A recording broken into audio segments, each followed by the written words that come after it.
سمندر ایک عجیب چیز ہے، کبھی شانت کبھی بے قابو۔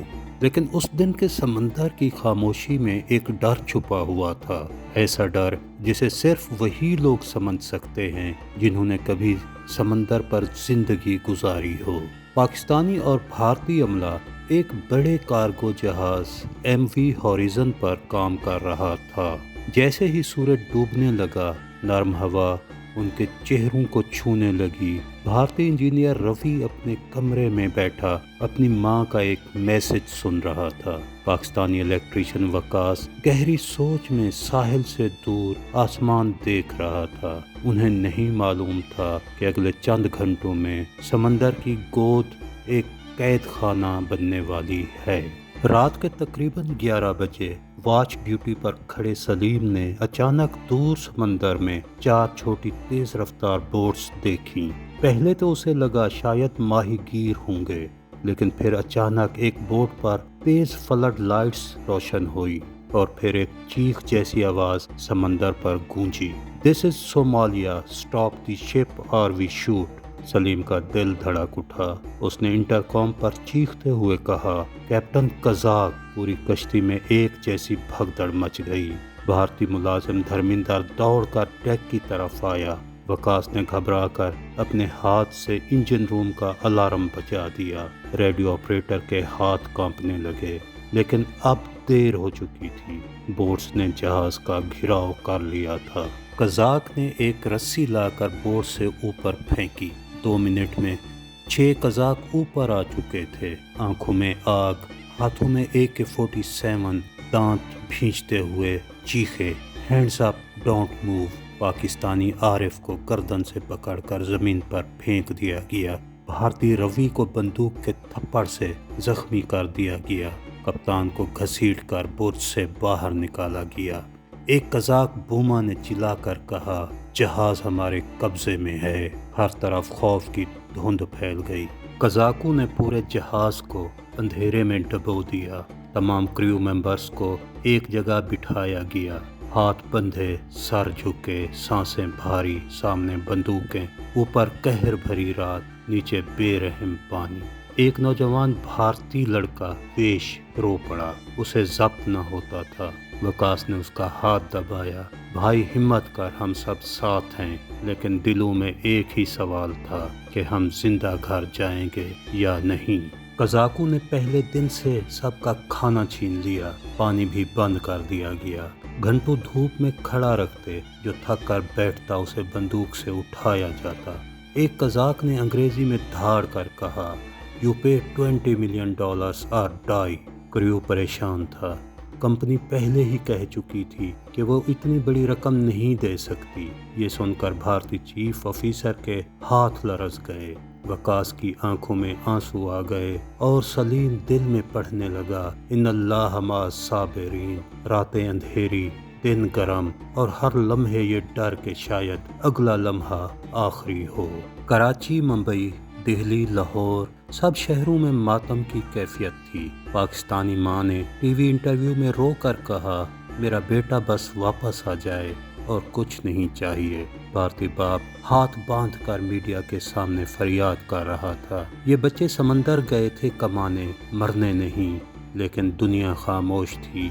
حکومتوں نے بس رسمی بیانات دیے، کمپنی نے ہاتھ کھڑے کر دیے، اور یہاں سمندر پر 22 جانیں موت کے حوالے تھیں۔ جب کسی نے کچھ نہ کیا تو ایک آدمی اچانک منظر عام پر آیا، انصار برنی، انسانیت کا سپاہی، بے آوازوں کی آواز۔ وہ شخص جو سمندر کے ظالم ترین قزاقوں سے بھی ڈیل کرنا جانتا تھا۔ برنی فاؤنڈیشن نے پوری کوشش شروع کر دی، میڈیا پر زور ڈالا، انٹرنیشنل آرگنائزیشنز سے رابطے کیے، قزاقوں کے قبیلے والوں سے بھی بات کی، اور سب سے بڑھ کر تاوان کی رقم جمع کرنے کا عمل شروع کیا۔ یہ آسان نہیں تھا، لیکن یہ انسانیت کا سوال تھا، زندگی کا سوال تھا۔ جب قزاقوں نے سنا کہ رقم پوری نہیں ہو رہی تو انہوں نے ظلم بڑھا دیا، روی کو لوہے کی تار سے باندھ دیا، وقاص کو دھوپ میں کھڑا کر دیا، عارف کو کھانا نہ دیا، دھرمیندر پر بندوق تان کر کہا بول انڈیا پے منی اور وی کل یو۔ ایک پاکستانی سیلر بے ہوش ہو کر گرا، قزاقوں نے اسے لات ماری کہ اٹھ جا، وقاص نے چیخ کر کہا مارو نہیں، وہ بیمار ہے۔ ایک قزاق نے بندوق لہرائی اور کہا ڈونٹ اسپیک، اور سب کے دل ٹوٹ گئے۔ قریب 30 دن گزر چکے تھے، سمندر پر ایک طویل رات تھی، قزاق شراب پی کر مست تھے، کریو تھکا ہوا، ٹوٹا ہوا، بھوکا پیاسا۔ وقاص نے آہستہ سے روی سے کہا بھائی اگر ہم نکل گئے تو میں وعدہ کرتا ہوں میں آپ کے شہر ضرور آؤں گا۔ روی کی آنکھوں میں نمی اور امید کی ملاوٹ تھی۔ روی نے کہا اور میں کراچی ضرور آؤں گا اگر ہم زندہ رہے تو۔ دونوں خاموش ہو گئے، کیا پتا وہ صبح دیکھیں گے بھی یا نہیں۔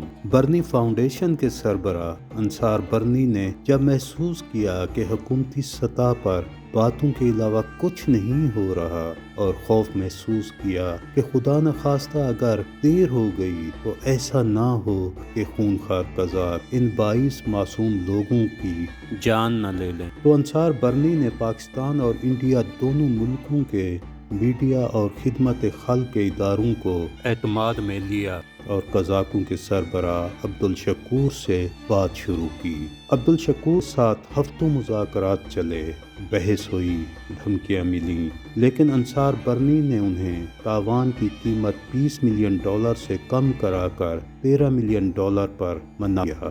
اب اگلا چیلنج $13 ملین اکٹھے کرنا تھا۔ یہ کوئی معمولی رقم نہیں تھی۔ انصار برنی اور برنی ٹرسٹ کی ٹیم ہر صاحب استطاعت انسان اور ادارے کے پاس درخواست لے کر گئے اور آخرکار بحری قزاقوں کی طرف سے دی گئی ڈیڈ لائن سے کچھ گھنٹے پہلے یہ رقم جمع کرنے میں کامیاب ہو گئے۔ قزاقوں کے سربراہ عبدالشکور کو آگاہ کر دیا گیا کہ رقم کا انتظام ہو چکا ہے اور وہ اغوا شدہ عملے کو کوئی نقصان نہ پہنچائیں۔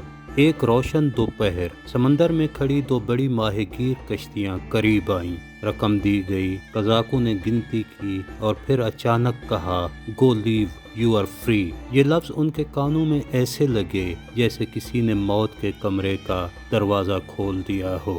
وقاص کے آنسو خود بہنے لگے، روی نے کپتان کو پکڑ کر رو دیا، سلیم سجدے میں گر گیا، پورا جہاز چیخ پڑا اللہ اکبر، جیسے مردہ دلوں میں دوبارہ جان ڈال دی گئی ہو۔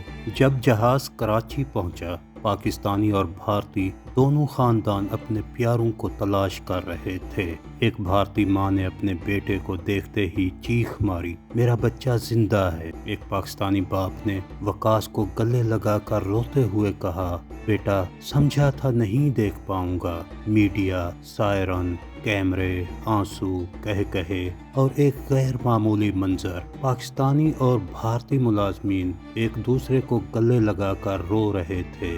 ان کے لیے اب سرحدیں، سیاست، دشمنیاں سب ختم ہو چکی تھیں، وہ صرف زندہ انسان تھے۔ آخری پل میں تمام عملہ انصار برنی کے سامنے کھڑا تھا۔ وقاص نے کہا سر آپ نے ہمیں نئی زندگی دی ہے۔ روی نے ہاتھ جوڑ کر کہا ہم آپ کا قرض کبھی نہیں اتار سکتے۔ انصار برنی نے مسکرا کر کہا میں نے کچھ نہیں کیا، یہ انسانیت نے کیا ہے۔ یہ کہانی صرف اغوا کی نہیں، یہ کہانی امید کی ہے، ایک پاکستانی اور ایک بھارتی کی مشترکہ تقدیر کی ہے، اور ایک ایسے انسان کی جیت کی ہے جس نے ثابت کیا ظلم، بھوک، پیاس، درد سب ہار جاتے ہیں اگر انسانیت جاگ جائے تو۔